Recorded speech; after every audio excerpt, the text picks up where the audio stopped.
राबणारे आमचे शिक्षक आमच्यासाठी प्रत्यक्ष देवतुल्य व्यक्ती आहेत आणि त्यांच्या प्रती आमच्या मनातल्या भावना व्यक्त करायचा, त्यांना धन्यवाद द्यायचा दिवस म्हणजे 5 सप्टेंबर. चिखलाच्या गोळ्याला आकार द्यावा लागतो, सोन्याला सुद्धा भट्टीत तापावं लागतं, दगडापासून जर मूर्ती घडवायची असेल तर त्याला सुद्धा टाकेचे गाव सोसावे लागतात. आणि तसंच जर मनुष्य नावाच्या प्राण्याला सुसंस्कारी माणूस घडवायचा असेल ना, बनवायचा असेल ना, तर त्यासाठी शिक्षण आणि शिक्षक दोन्ही गरजेचे असतात.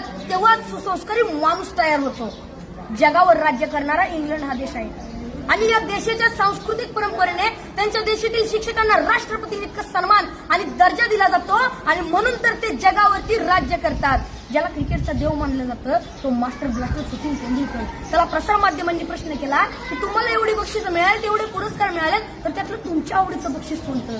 तेव्हा सचिन तेंडुलकरने सुंदर उत्तर दिलं. ते म्हणाले, मला एवढी बक्षीस मिळाली, मला एवढे पुरस्कार मिळालेत, अहो एवढंच काय, मला सर्वोच्च पुरस्कार भारत रत्न मिळालाय, पण त्यातलं माझ्या आवडीचं बक्षीस कोणतं असेल ना, तर ते म्हणजे मला माझ्या आचरेकर सरांनी दिलेली शाबासकीची थाप. ते जेव्हा म्हणतात ना शाबास सचिन, तेव्हा त्यांची ही शाबासकी मला भारत रत्नापेक्षा सुद्धा मोठी आहे. जी माणसं आपल्या जीवनात मोठी झाली त्यांनी आपल्या आयुष्यातील मोठेपणाचं यशच श्रेय आपल्या शिक्षकांना दिलंय. जगामध्ये एक सर्वात जास्त वाचलं जाणारं आणि सर्वात जास्त विक्री होणारं एक पुस्तक आहे आणि त्या पुस्तकाचं नाव आहे 7 Habits to Highly Effective People. यशस्वी लोकांच्या 7 सवयी. आणि हे पुस्तक लिहित असताना ते लेखकाने जवळजवळ 3000पेक्षा जास्त यशस्वी आणि सर्व क्षेत्रातील लोकांच्या मुलाखती घेतल्या होत्या. तर त्यामध्ये जवळजवळ प्रत्येक यशस्वी लोकांनी आपल्या यशाचं श्रेय आपल्या शिक्षकांना दिलंय. मनाच्या मोठेपणाचं सर्वात मोठं उदाहरण आपल्या शिक्षकांनी आपल्याला केलेल्या सहकार्याबद्दल कृतज्ञता व्यक्त करणे आणि मनाचा सर्वात मोठा खोटरडेपणा आहे की आपल्या शिक्षकांनी आपल्याला दिलेल्या ज्ञानाबद्दल जाण आणि कृतज्ञता नसणे. अशी माणसं फार मोठी होत नाहीत आणि पुढे जाऊन ती तोंडावर पडतात. असंच एका मनाच्या मोठेपणाचा एक मोठा प्रसंग या ठिकाणी मला सांगावा असं वाटतो.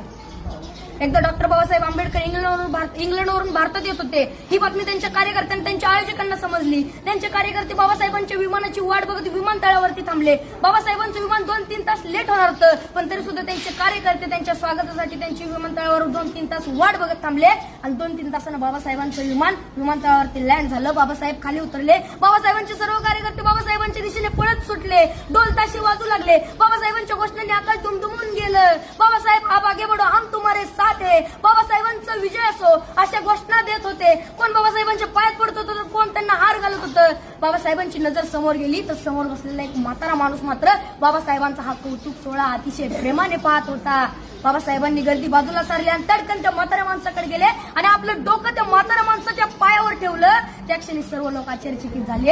एवढे मोठे प्रखंड पंडित डॉक्टर बाबासाहेब आंबेडकर या म्हाताऱ्या माणसाच्या पाया का पडताय? त्या क्षणी बाबासाहेब म्हणाले,